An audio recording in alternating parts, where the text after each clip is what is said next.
आणि आताची एक महत्त्वाची अपडेट येते। न्यायालयाच्या निर्देशानंतर नियमांचं उल्लंघन केल्याप्रकरणी मनोज जरांगे पाटील यांना मुंबई पोलिसांनी नोटीस बजावली आहे। आंदोलन करण्यासाठी न्यायालय आणि पोलीस यांनी देण्यात आलेल्या अटी आणि शर्तींचं उल्लंघन करण्यात आल्यानं जरांगे पाटील यांनी मागितलेल्या आंदोलनाच्या परवानग्या नाकारण्यात आलेल्या आहेत। आझाद मैदान पोलिसांना जरांगे पाटील यांच्या कोअर कमिटीला नोटीस बजावून लवकरात लवकर आझाद मैदान खाली करण्याबाबत या पत्रात म्हटलेलं आहे। तसंच पत्रात जरांगे पाटलांनी प्रसार माध्यमांवर केलेल्या वक्तव्याची देखील पोलिसांनी दखल घेत त्याचा उल्लेख सुद्धा या नोटीसमध्ये केलेला आहे। आताची एक या आंदोलनासंदर्भातली ही महत्त्वाची अपडेट येते।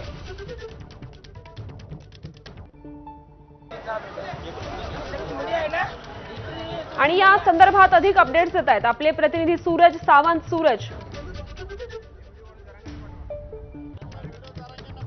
नक्कीच आपण पाहिलं तर मुंबई पोलिसांकडनं आता नोटीस ही जरांगे पाटील यांच्या कोअर कमिटीला ही बजावण्यात आलेली आहे आणि तातडीने आझाद मैदान खाली करण्याच्या सूचना या देखील पोलिसांकडनं देण्यात आलेल्या आहेत। प्रामुख्याने सांगायचं झालं तर आंदोलन करण्यापूर्वी या ठिकाणी हमीपत्र हे देण्यात आलं होतं जरांगे पाटील यांच्याकडनं आणि या हमीपत्रातल्या प्रत्येक मुद्द्याचं व्हायोलेशन म्हणजेच उल्लंघन हे टप्प्याटप्प्याने करताना पाहायला मिळालेलं होतं। अनेक ठिकाणी मराठा आंदोलक हे रस्त्यावरती उतरले होते, वाहतूक कोंडी निर्माण केली, अनेक ठिकाणी प्रक्षोभक भाषणं, कुठे शिवीगाळी हे प्रकार वारंवार घडताना पाहायला मिळाले।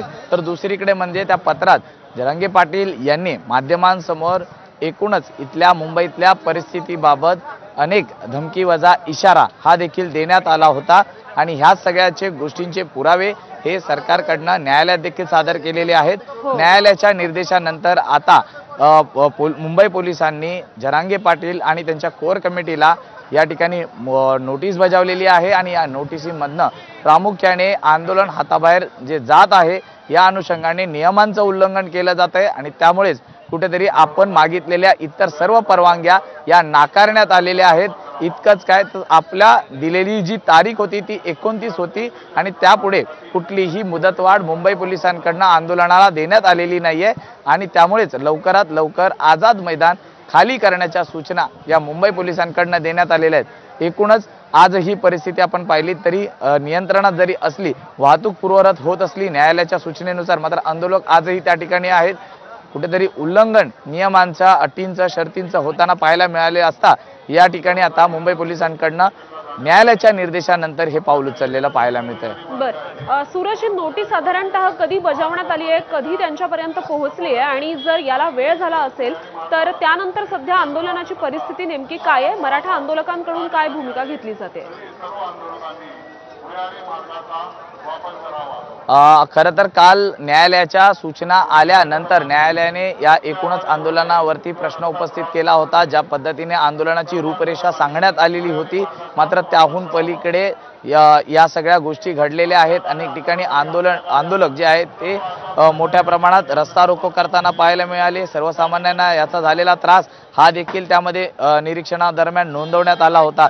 त्यामुळे एकूणच या घटनेनंतर न्यायालयाच्या निर्देशानंतर काल रात्री उशिरा ही नोटीस बजावण्यात आलेली आहे आणि या नोटीसीनंतर आता पोलिसांकडनं हा संपूर्ण रस्ता जो आहे वाहतुकी कोंडीसाठी जो झालेला होता तो रिकामा करण्यात आलेला आहे। त्यामुळे एकूणच आता पोलीस देखील ॲक्शन मोडवरती आल्याचं पाहायला मिळत आहेत। आता यापुढे जरांगे पाटील यांच्या कोअर कमिटीशी त्यांचा नेमका काय संवाद होतो आणि त्यातनं काय पुढील मार्ग निघतो हे पाहणं महत्त्वाचं आहे। मात्र जरांगे पाटील यांना देण्यात आलेल्या प्रामुख्याने काही वेळासाठी थांबवते। सध्या चंद्रकांत भराट हे जरांगे कोअर कमिटीचे सदस्य आपल्या सोबत आहेत, त्यांना आपण या संदर्भात माहिती